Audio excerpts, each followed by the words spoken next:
विश्व विख्यात काली नगरी भदोई की पावन धरती पर शानदार 3 दिवसीय भदोई महोत्सव 11 अप्रैल से प्रारंभ होने जा रहा है, जिसमें कई कलाकार और फनकार कला का जादू बिखरेंगे।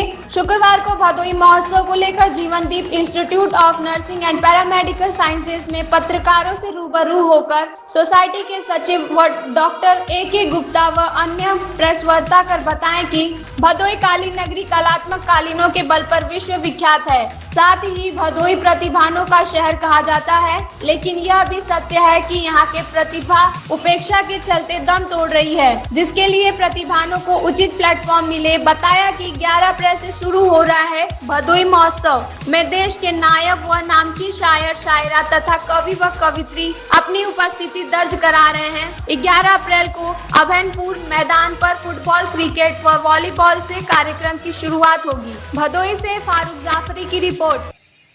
आज हम सबको अपनी पुरानी गौरवशाली भदोई महोत्सव की परंपरा को आगे बढ़ाने के लिए पुनः बैठे हुए हैं और इसकी तैयारियों के बारे में आप सबके जरिए से जनमानस को भी सूचित करना चाहेंगे।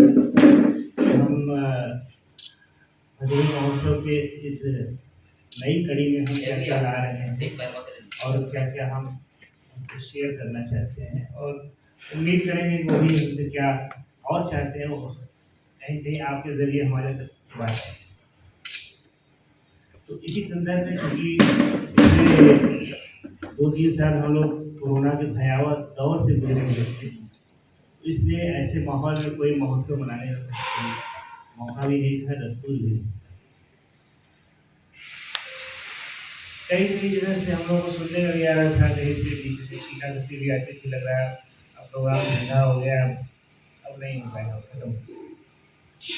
उस आशंका को और उस संशय को दूर करने के लिए ही हमारे कार्यकारिणी के सदस्यों ने पिछले महीने एक मीटिंग किया हुआ था, जिसके तहत आगामी भदोई महोत्सव 2025 के लिए डेट का तिथियों का जो है निर्धारण किया गया और उसकी तैयारी की गई।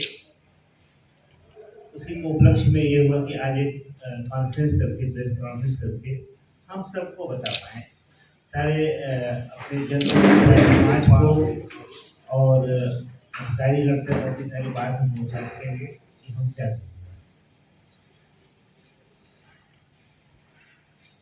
हमारे इस मीटिंग में बहुत सारे सदस्य, चूँकि बहुत शॉर्ट नोटिस पे कॉन्फ्रेंस बुलाई गई थी, बहुत सारे लोग जनपद से बाहर हैं, कोई देश में है, कोई विदेश में है, बहुत सारे लोग उपस्थित नहीं हो पाए हैं। लेकिन मुख्य रूप से हमारे अध्यक्ष श्री कृष्णानंद मिश्रा जी, उपाध्यक्ष श्री आशीष त्रिपाठी जी, आपके बगल में बैठे हुए शान गुप्ता जी जो हमारे एसोसिएशन के वरिष्ठ सदस्य हैं, और मेरे बगल में बैठे हुए मेरे भाई, बड़े भाई सुरेश सिन्हा जी, आप सब लोगों ने अपनी सहमति दी और इसमें कई लोग अभी रास्ते में भी हैं आ रहे हैं। डिटेल में बताने के लिए मैं कृष्णा जी को मैं आमंत्रित कर रहा हूँ। आपको डिटेल में क्या क्या हम लोगों ने योजनाएं बनाई हुई उसके बारे में आप सबको अवगत करें। नमस्कार साथियों, आज ही सभी पत्रकार बंधुओं को मेरा नमस्कार। माइक के बोले सर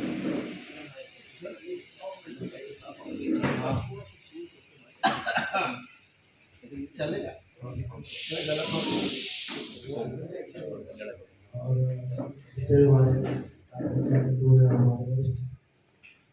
बंधु हैं, सबके लिए बहुत बहुत बधाई। क्योंकि कार्यक्रम कैसे बंद हो गया था, जैसा बताते थे तब सब बताया, और लेकिन छोटे शुरू किया गया, उसे आप लोगों का प्यार रहेगा, मिलेगा तो चलता रहेगा।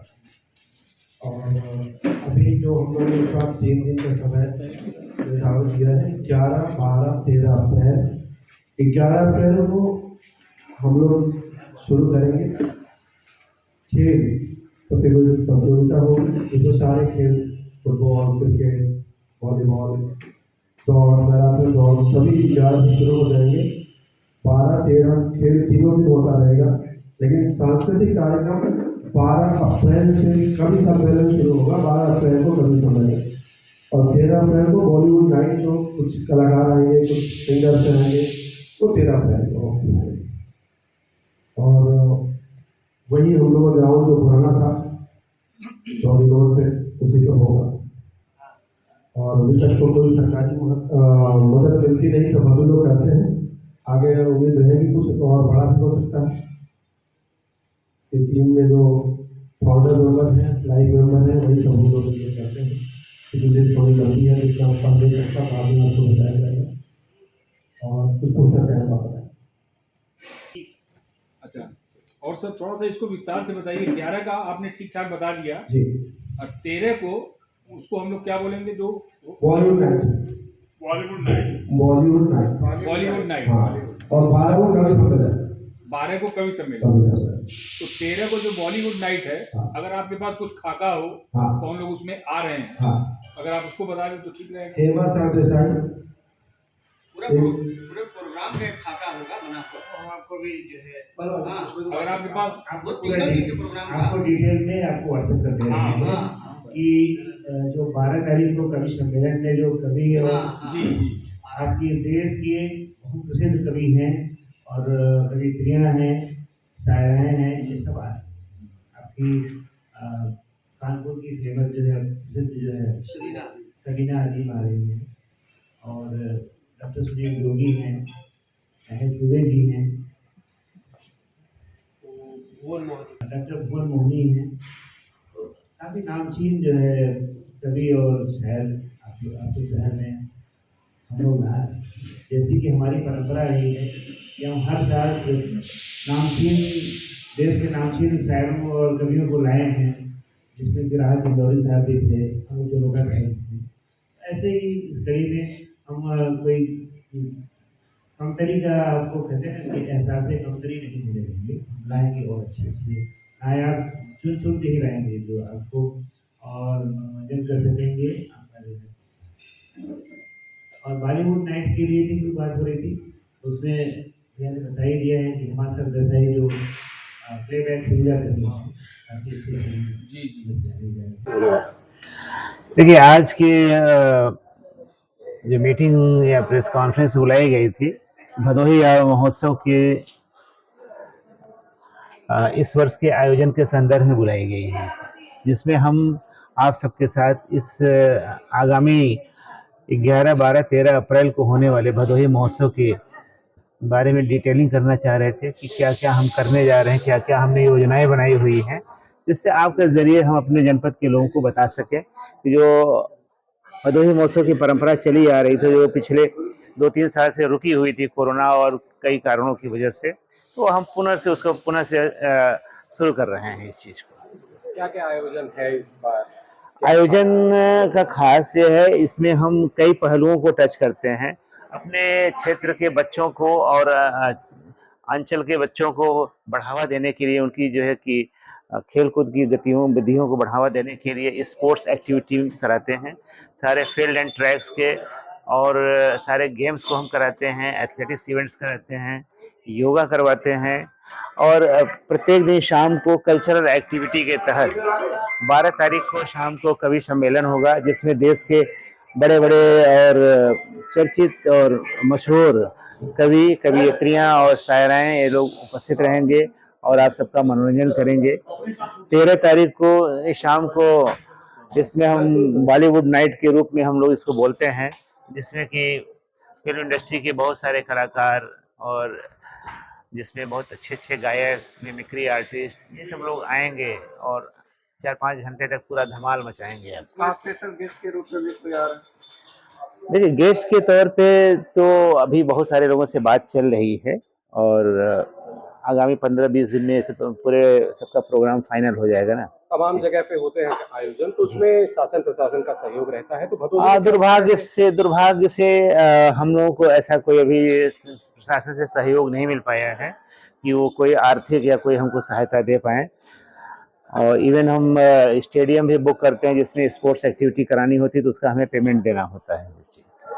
भदोही तो जनपद कई सितारे देश को दे चुका है, चाहे यशस्वी जायसवाल हो, शिवम दुबे हो या रिंकू सिंह राजपूत हो WWE में, और इस तरह से भदोही का नाम तो देश दुनिया में रोशन कर रहे हैं, लेकिन भदोही पर अगर बता रहे हैं आप कि कोई ऐसा सहयोग नहीं होता जिससे इस महोत्सव में कोई काम हो सके। देखिए, जिन लोगों का आपने नाम लिया है वो लोगों ने अपने स्वयं के दमखम से वो लोग आगे बढ़े हुए हैं। इसमें ना तो प्रशासनिक कोई उनको सहयोग मिला है, ना यहाँ का कुछ मिला हुआ है। तो जब हम लोगों ने ये देखा कि जब ऐसे ऐसे आइलैंड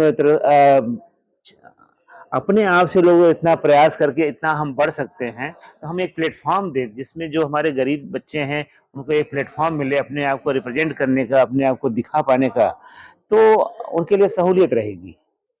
इसीलिए इसी तर्ज पे ऐसे सितारों को हम लोगों ने भदोही रत्न के तौर पे नवाजा भी है, और हमारी टीम सर्च कर रही है कि इस साल के कार्यक्रम में हम किनको हम भदोही रत्न के तौर पे नवाज पाएंगे। 11, 12, 13 अप्रैल को लगभग 3-4 साल के अंतराल के बाद हमारा भदोही महोत्सव का कार्यक्रम पुनः होने वाला है। पूरे भदोही में बहुत इसकी खुशी है, और स्पेशली बच्चे जो कि भाग लेते हैं हमारे खेल प्रतियोगिताओं वगैरह में, वो लोग तो बहुत ही खुश हैं। और आम जनता के बीच भी बहुत खुशी का माहौल है कि बहुत ही शानदार प्रोग्राम होता था, लेकिन 3 साल होने के बाद फिर कोरोना की वजह से ये रुक गया था। महोत्सव का क्या उद्देश्य है? हाँ? क्या उद्देश्य है? इसका उद्देश्य है कि मतलब बच्चों को प्रोत्साहन देना, आगे बढ़ाना, और भदोही में एक सामंजस्य बनाना, एक समानता का माहौल। सारे लोग एक ही प्लेटफॉर्म पे आते हैं, और वो 2 दिन 3 दिन एक तरह से हमारे जनपद में एक उत्सव का माहौल होता है। अधिकारियों का से मुलाकात होती है, वो लोग भी आम जनता के साथ घुल मिल के रहते हैं, मनोरंजन भी होता है। शासन प्रशासन से बात होती है कि कभी सहयोग नहीं मिलता, स्थानीय लोगों के द्वारा ही ये आयोजन कराया जाता है। इस पे क्या कहना चाहेंगे? जी, हम तो ये कहेंगे कि जो है अधिकारियों को भी सहयोग करना चाहिए, क्योंकि जितने दिन वो हमारे जनपद में है, वो एक तरह से इसी जनपद के सदस्य हैं और वो हमारे मुखिया हैं। उन्हें पूरी तरह से अपना योगदान देना चाहिए, और हम उनसे अनुरोध भी करते हैं कि वो अपना जो भी योगदान दे सकें ज़रूर करें। बगल के वाराणसी में काशी महोत्सव होता है, जौनपुर महोत्सव होता है, तमाम जनपदों में मुख्यमंत्री से लेके प्रधानमंत्री तक का आना जाना। भदोही में भी अगर ऐसे कुछ लोग वीआईपीज आने लगे, तो ये नहीं लगता कि शासन स्तर से मदद भी शुरू हो जाएगी लोगों की नज़र में जब भदोही का ये आयोजन जाएगा? ये आपका कहना तो बहुत सही है, अगर वीआईपीज़ आएँगे तो लोगों की नज़र में आएँगे, लेकिन भदोही हमारा खुद ही वीआईपी है। आप विदेशों में चले जाइए, आपको बनारस या जौनपुर या इलाहाबाद से अब लोग प्रयागराज के नाम से जानने लगे हैं, नहीं तो हमारा भदोही तो वर्ल्ड फेमस है हमारे कारपेट के लिए।